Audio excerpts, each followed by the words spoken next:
এবার ফারহানা বিথির মাকে নিয়ে লুটেছে এক চাঞ্চল্যকর তথ্য। ফারহানা বিথির মা নাকি আসলে মারা যায়নি।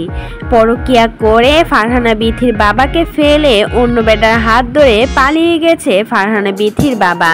এমনই একটা চাঞ্চল্যকর তথ্য পুরো সোশ্যাল মিডিয়াতে ঘুরপাক খাচ্ছে। আসলে ফারহানা বিথির ফ্যামিলির বিষয়ে কোনো কিছুই ফারহানা বিথি শেয়ার করে না সোশ্যাল মিডিয়াতে। তবে কিছুদিন আগে রাজ আর ফারহানা বিথির ঝগড়া হওয়ার কারণে এই তথ্যটা সবার সামনে বেরিয়ে আসছে।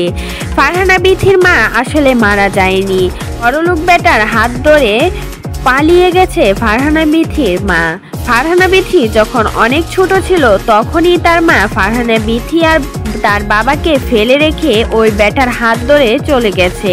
তারপর থেকে ফারহানা বিথি সবার কাছে তার মায়ের পরিচয় দেয় তার মা নাকি মৃত।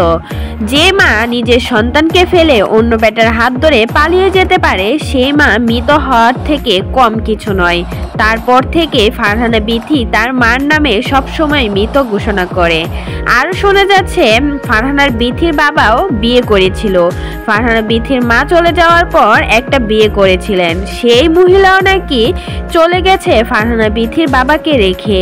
তারপর থেকে ফারহানা বিথি আর ফারহানা বিথির বাবা একসাথে একাকিত্ব জীবন যাপন করে অনেক কষ্টে তাদের জীবনটা এত দূর পর্যন্ত নিয়ে আসছে। ফারহানা বিথি জন্মের পরেই তার মা কিন্তু ফারহানা বিথিকে ফেলে অন্য বড়লোক বেটার হাত ধরে চলে যায়।